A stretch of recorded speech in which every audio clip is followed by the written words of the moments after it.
ये जो मुश्किल है, ये जो बाँटते हैं हम लोग, ये इन बच्चों के लिए नहीं है, इनके लिए सब एक है।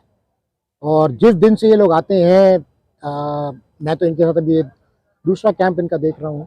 मैंने हमेशा यही देखा है कि फर्स्ट डे से ही अपने स्कूल, अपने कॉलेजेस को छोड़ करके जो दूसरे स्कूल हैं, दूसरे कॉलेजेस हैं, उनके साथ दोस्ती करते हैं और वो दोस्ती पूरी ज़िंदगी भर रहती है।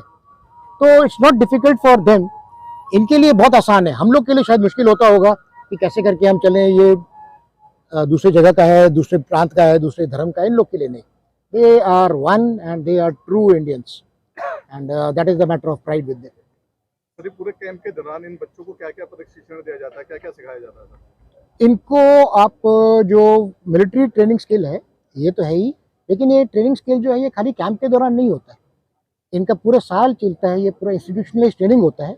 Camp is almost culmination of their individual training. इसमें मिलिट्री सब्जेक्ट भी सिखाया जाता है and also how to become better citizens, that is taught to them. देखो, जैसे मैं पहले बताता हूँ कि एनसीसी का एक अपना एक सिलेबस है डीजी एनसीसी का कि क्या उनको प्रशिक्षण दिया जाए, लेकिन सबसे महत्वपूर्ण है यहाँ पे यूनिटी और डिसिप्लिन। बच्चों में भाईचारा की भावना और उनमें अपने आप को आत्मनिर्भर कैसे बनाया जाता है, उस पर मेन ध्यान दिया जाता है। जिस तरीके से बताया जा रहा है, थल सैनिक में एनसीसी के कैडेट जा रहे हैं, आपको इसकी पूरी जिम्मेदारी दी गई है। किस तरह की तैयारियां और उनके लिए विशेष इंतजाम? सर, थल सेना कैंप इसको ऑल इंडिया थल सेना कैंप कहते हैं, जिसमें सारे 17 डायरेक्टरेट पार्टिसिपेट करेंगे, जो 14 तारीख से और 24 तारीख तक डीजीएनसीसी में चलेगा। इसमें अलग अलग अपने इवेंट्स हैं, जितने भी आर्मी में जो सिखलाई होती है उस सारी सिखलाई के इसमें एक एक टॉपिक इंक्लूड किया गया है। उसको सारा ट्रेनिंग दी जाती है, कैडेट्स को छाटा जाता है और उन्हें एक अच्छा शिक्षित कैडेट बनाया जाता है। आज जो बच्चों की परफॉर्मेंस थी, वो परफॉर्मेंस, ये मेरा फर्स्ट कैंप है। इस तरह से वैसे तो मैंने काफ़ी कैंप अटेंड किए हैं, लेकिन इस तरह का कैंप मेरा ये फर्स्ट कैंप था, जिसके अंदर बच्चों का जो परफॉर्मेंस था वो मुझे लगता नहीं कि किसी भी प्रोग्राम से, किसी भी परफॉर्मेंस से कम था। और कई परफॉर्मेंस ऐसे थे कि जो कि बिल्कुल जान पे खेलने वाले, जिसमें एक सेकंड के 100वें हिस्से की भी चूक हो जाए तो उसमें किसी भी तरह की मिसहैप नहीं हो सकती है।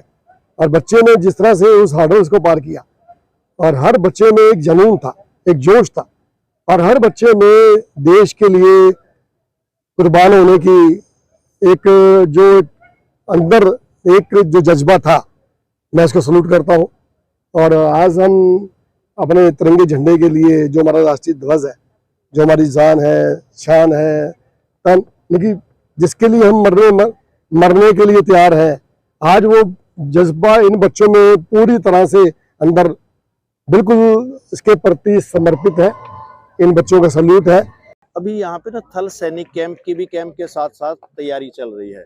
थल सैनिक कैंप में हमारे पूरे एनसीसी डायरेक्टरेट में 17 डायरेक्टरेट हैं, तो 17 टीम आएंगे। उनमें से दिल्ली की भी एक टीम होगी, जिसमें ऑब्स्टेकल कोर्स जो आज आपने देखा वो था, टेंट पिचिंग है, मैप रीडिंग है, या दूरी का अंदाजा लगाना, और फील्ड सिग्नल, जो लड़ाई के मैदान में जो सिग्नल दिए जाते हैं, क्योंकि शोर शराबे के कारण वहाँ सुनाई कुछ देगा नहीं। दुश्मन से बचने के लिए भी हमें जो है केवल सिग्नल का सहारा लेना पड़ता है, तो वो सिग्नल सिखाए जाते हैं। सिग्नल 3 तरह से दिए जाते हैं, हाथ से, हथियार से और विसल से। और जब हमें किसी का ध्यान अट्रैक्ट करना होता है अपनी ओर, तो हम वहाँ का जो लोकल पक्षी होता है ना, उसकी आवाज निकाल के ध्यान अट्रैक्ट करते हैं। तो ये चीजें हम बच्चों को सिखा रहे हैं। टाइम हमें काफी लगा है, मतलब सीखने में। हमें हमारे 3rd कैडर चल रहा है। 3rd कैडर के अंदर हमें बेसिक से लेके एंड तक अब तक सब कुछ सिखाया गया है। एक एक ऑब्स्टिकल के बारे में समझाया, उसकी ट्रिक्स बताई, उन्हें सिखाया गया कि कैसे वो किए जाते हैं। और हमारी मिनिमम टाइमिंग अभी तक तो अंडर 30 है, और कोशिश करेंगे और कम करने की। हमने देखा यहाँ पर टेंट भी बनाया गया था, तो क्या कुछ टाइमिंग दी जाती है इसमें? हाँ जी, टेंट पिचिंग के अंदर भी ऐसा होता है कि जितना मिनिमम आप कर सकते हैं टाइम, जितना आप क्लोज कर सकते हैं टाइम, उतना क्लोज किया जाता है। 4 मिनट, 5 मिनट, 6 मिनट, 7 मिनट। शिक्षण एक नई लाइफ का दिया जाता है। हमें इस लाइफ की आदत नहीं है, हमें जो असली लाइफ में मेहनत होती है उसकी आदत नहीं है। इसमें हमें 4 बजे उठा दिया जाता है, 5 बजे ड्रिल होती है, and full day today हमारा इतना पैक रहता है कि हम सोचते हैं कि जो हम पहले जीवन जीते थे कैंप के आने से पहले, वो इतना प्रोडक्टिव क्यों नहीं हुआ। तो ये कैंप हमारी ज़िंदगी को एक तरीका है, एक मेथड है प्रोडक्टिव बनाने का।